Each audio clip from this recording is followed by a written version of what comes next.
تین معصوم کا زمانہ دیکھا اور تینوں کے صحابی رہے ہیں اور جلیل القدر صحابیوں میں سے ہیں، صحابیوں میں سے جلیل القدر صحابی میں سے ہیں۔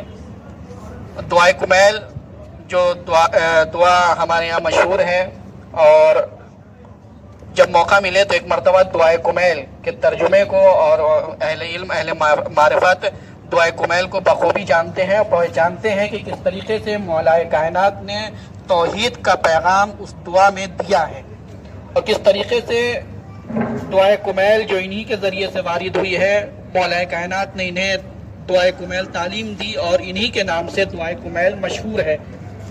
دعائے کمیل جناب کمیل بن زیاد کے نام سے مشہور ہے۔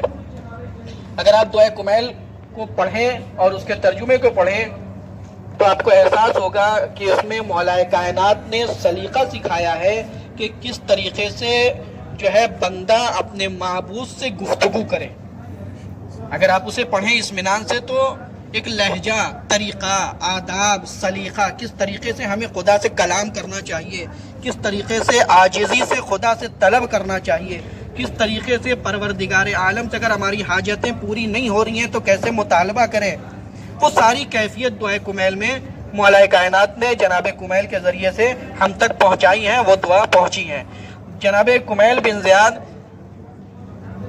جو ہے وہ انہیں جنگ صفین میں بھی جناب کمیل شامل تھے اور معاویہ کے لشکروں میں سے کئی کو جو ہے واصل جہنم کیا، اور صفین کے میدان میں موجود تھے اور مولا کائنات کے ساتھ ہم رکاب ہو کر جو ہے جنگیں لڑی ہیں۔ جنگ صفین میں بھی جناب کمیل شامل تھے۔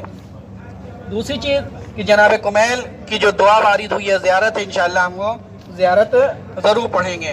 اور جناب کمیل جو ہے مولا کائنات کے مخلص شیعوں میں سے بھی تھے، اور جناب کمیل کو یہ جہاں آپ کھڑے ہیں نا، یہ اس زمانے میں کوفے کا چوراہا ہوتا تھا جہاں سے راستے تقسیم ہوتے تھے۔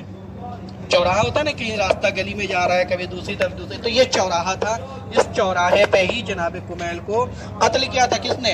ابن زیاد ملعون کے بھائی نے، عبداللہ بن زیاد کے بھائی حارث ابن زیاد نے صحابی رسول کو قتل کیا، اور قتل کرنے کے بعد ان کے جنازے کو یہیں پر چھوڑ دیا تھا۔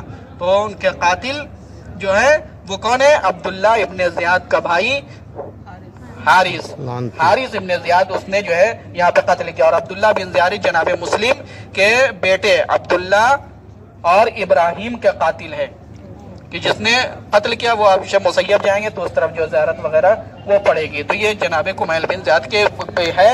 ان کے وسیلے سے آپ کو موقع ملے تو ایک مرتبہ دعائے کمیل ضرور پڑھیں، گھر پہ جا کے تنہائی میں اگر آپ جا کر پڑھیں گی اور اپنے خدا کو حاضر و ناظر رکھ کے دیکھیں۔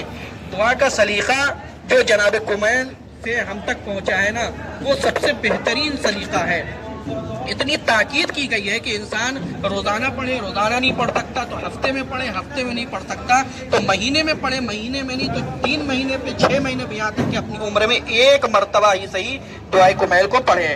تو میں آپ لوگوں سے گزارش کروں گا کہ آپ جب اپنے وطن جائیں یا موقع ملے تو تنہائی میں صرف عربی کے ساتھ نہیں بلکہ اس کے ترجمے کو بھی پڑھیں کہ آخر کیا ایسی چیز ہے کہ جسے مولا کائنات نے جو ہے جناب کمیل کو دیا، اور جناب کمیل کے ذریعے سے ہم تک جو ہے یہ دعائے کمیل پہنچی۔ اگر آپ پڑھیں گے تو اس میں پروردگار عالم سے گفتگو کرنے کا سلیقہ اور تمام سلیقہ اس میں موجود ہے کہ کیسے کیا کیا گفتگو کی ہے، کیا پیغام دیا۔ توحید کے لیے جو ہے سب سے بہترین پیغام جو ہے توحید کو کس طریقے سے مولا کائنات نے بیان کیا ہے، وہ دعائے کمیل میں آپ کو مل جائے گا۔